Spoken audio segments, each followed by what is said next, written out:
Hello, BookTube, and welcome to Epic Comic Book Wednesday, the world's finest collaboration between Michael K Vaughan and myself, where we talk about some comic book subject of his choosing every week for the 4 people who watch and love these videos.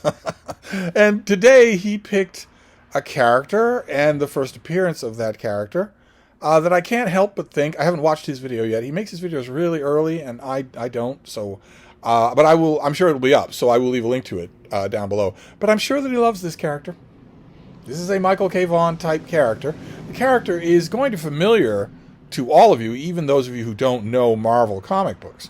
The character is Hawkeye, who first appeared in Tales of Suspense, an Iron Man story, as a villain. He shows up as a sort of ad hoc Iron Man villain.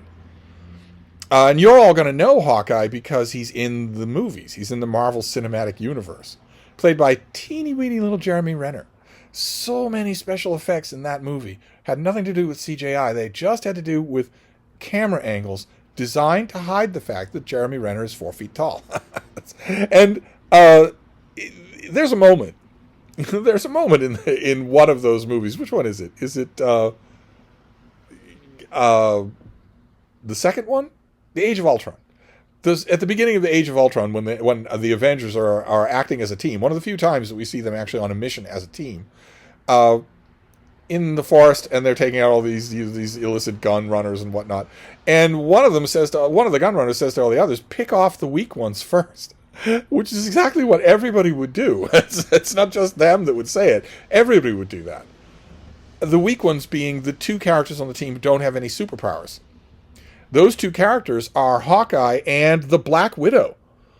And they are famous now. They are the powers that be at Marvel Cinematic Universe decided to include them in this universe as opposed to picking other characters. Could have picked other characters. And in fact, pick nobody who doesn't have superpowers. Even in the Marvel Cinematic Universe, even Captain America basically has superpowers. He can jump 20 feet from a standing start. He can hold a helicopter off for a few minutes. That's super strength.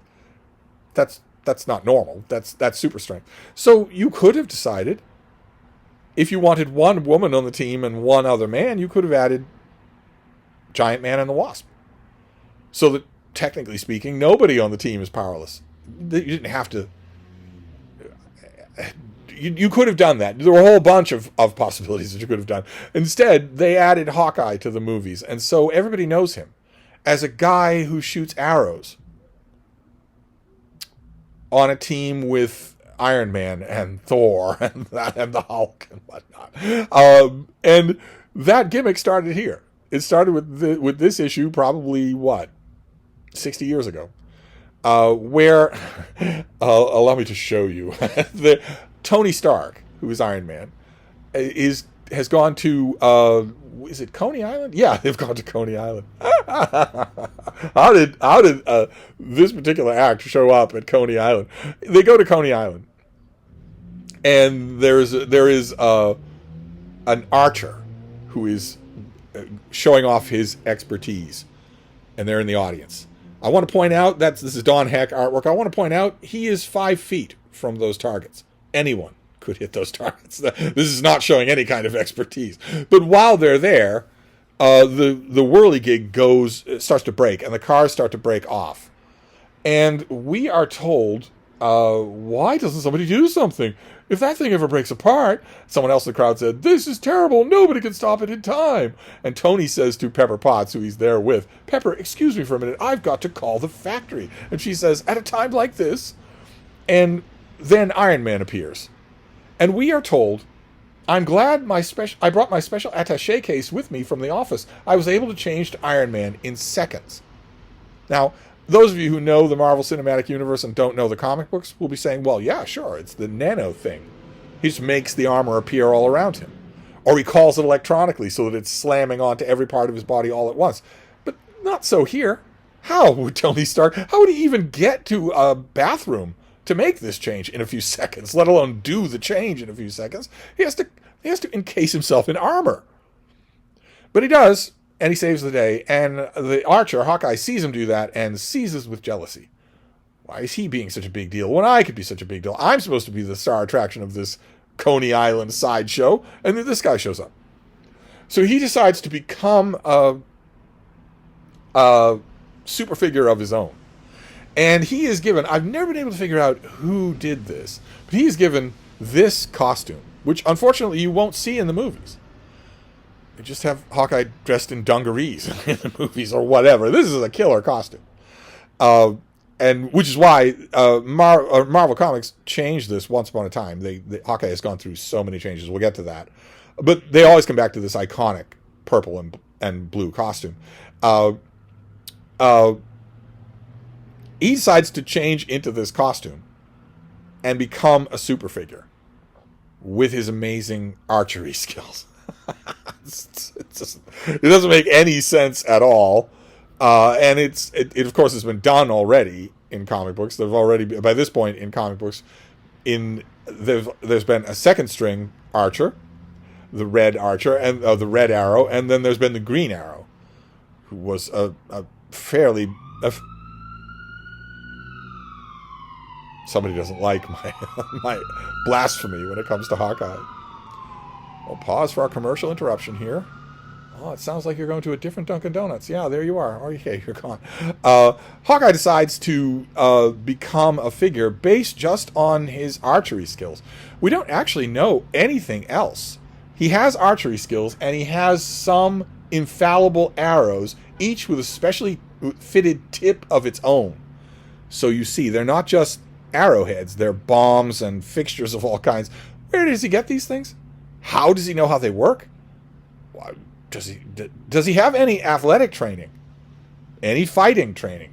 He's working in a carnival on Coney Island. Why does he think he could be a superhero at all? And how does he know about these arrows? How does he know how they work? How does he replenish them? How does he pay for them?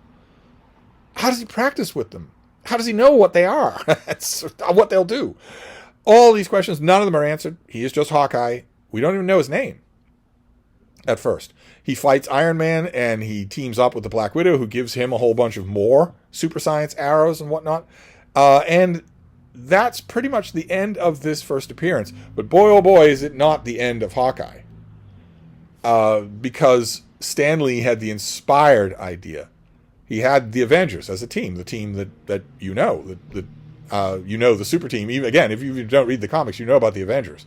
And Stan Lee decided, well, originally this was the idea to pull together a whole bunch of headlining characters into their own book, figuring if their own books do well, a group book will do well too. But now I'm going to get rid of the headlining characters, and I'm going to leave the also-rans behind to make the team. So he has Giant Man and the Wasp and Iron Man and Thor all leave the Avengers at the same time. Captain America is left alone to restart the team from scratch. He picks villains. He picks bad guys. Hawkeye is one of his picks. Hawkeye has been a villain. Only. We've never seen him as a hero. He also picks Quicksilver and the Scarlet Witch, who up until this point have been terrorists working with Magneto, the arch villain of the mutant sphere of Marvel Comics. He picks those three. And Captain America, Quicksilver, the Scarlet Witch, and Hawkeye form a team. And oh boy, was it great. Oh boy, was it great. And a large part of what made it great was Hawkeye. He was given room to breathe. He was given a character. He was made distinct from Captain America and from Quicksilver. The rivalry and banter between all of them was wonderful. It was wonderful. That run on the Avengers, probably, what, was it a year? A year and a half? Maybe 2 years? I firmly believe that run made thousands and thousands of Hawkeye fans. It certainly made a relatively strong Hawkeye fan out of me, even though he has no superpowers. He's not from Krypton. Didn't matter. And, of course, Avengers came back to the team. It wasn't just those four forever. I could have stood for that, for Cap's kooky quartet. I could have stood for them to be in the Avengers for 5 years or more. There was a lot of potential there, but it was a great era. But heroes came back. Hawkeye came and went from the team. It was always a high point when some writer really wanted to add him to the team, even though it doesn't make any sense. It makes less and less sense the more you add members to the team. I mean, you've got Black Panther, who in the Avengers iteration, in the Fantastic Four iteration, is just a superpowered athlete. He's just an incredibly good athlete. He doesn't really have any superpowers. But you then add more and more superpowered people, like the Vision, or Hank Pym returns and is Goliath, so that he can grow to 25 feet and is essentially bulletproof. The more you have people like that on a team, the less point there's going to be to someone like Hawkeye. And yet fans love him, so he kept coming back, and was the original template for the drama that later played out, that a couple of decades later played out with the character of Wolverine. Hawkeye was really, really popular to the point that Marvel Comics fans started to realize, hey, we don't even know this guy's name. We don't know anything about him at all. And eventually we learn his name, and we learn more and more about him. We learn, for instance, his connections with the supervillain, the Swordsman. And then the Swordsman is also inducted into the Avengers and also flourishes in a completely different way. But that gimmick really does work. Sometimes. You have to work with the continuity you have. You can't try to retrofit a character in. No one in Stan Lee's universe with the Fantastic Four in the Baxter Building at the original years of Marvel Comics had ever heard the words the Sentry. Okay? Retconning things is a blasphemy. But it largely worked with Hawkeye. And so he has had numerous ups and downs. There's a long period where he decides to live in the Old West. It's a long story. But in that sequence, he's terrific. In that sequence of Avengers issues, he's terrific. There was a storyline drawn by John Byrne where he fights a supervillain that is far more powerful than he is and somehow manages to win. Fans love that. I'm sure that there's a Hawkeye big Michael K. Vaughan style $100 hardcover omnibus collecting all of his appearances. Or there's an epic collection of some kind, because he's had lots of miniseries. He's never had an ongoing series of his own that worked because he's a loser. But I'm sure that a lot of his adventures have been collected, and I don't know that I could take that because I think he works best in the circumstances where he has been at his best. For me, the best of Hawkeye will always be that run on the Avengers, where the Avengers were just four people who were not all that powerful and were overmatched by almost everyone they fought. The personality work there that Stan Lee did. Oh, I'm sorry. It must have been Don Heck who was writing all those issues, because Stan Lee was getting the pizza. He didn't actually write any Marvel Comics. Maybe Jack Kirby was writing the Avengers then. Yeah, because Don Heck and Jack Kirby got along so well. Anyway, well, I'm veering at all sorts of private vengeances here. Anyway, the whole point here is that this is what Mike picked for today: the original appearance of Hawkeye, who, I have to say, I've never been all that big a fan of the character alone, but I've almost never been disappointed when suddenly he shows up in the Avengers or the Defenders or whatever. Usually when that happens, if in the old days when periodically the Avengers lineup would shake up and suddenly you would wonder, oh, what's the new lineup going to be? You don't want that anymore, because the lineup now will be the progressive stack. So it'll be disappointing and it won't matter. But in the old days, you used to wonder, okay, if there's going to be a lineup, there's going to be a new Avengers membership, is Hawkeye going to be on the team? And I used to hope that he would be, because the character, as has been developed by a dozen writers, works really well on a team, really keeps things interesting. There was actually a really good moment in one of those sequences where the team is being reorganized and a new roster is being chosen, and Hawkeye is furious that he's being left out. And he actually, for a brief time, leads the West Coast, the Great Lakes Avengers, and also is on West Coast Avengers for a long time too. That's been my experience with this character, is that he's a stupid loner loser, but when you add him to the mixture of other characters, he is inevitably interesting, which is, if you think about it, not true in the cinematic universe at all. The cinematic universe, I don't think, should have included Hawkeye in the first stage of Marvel at all. I think the original Avengers should have been the original Avengers. Maybe add Captain America if you're absolutely dead certain on that, and who can gainsay Chris Evans as Captain America? But the Hulk, Thor, Iron Man, Hank Pym as either Ant-Man or Giant Man, and Janet Van Dyne, the Wasp. That would have been much better.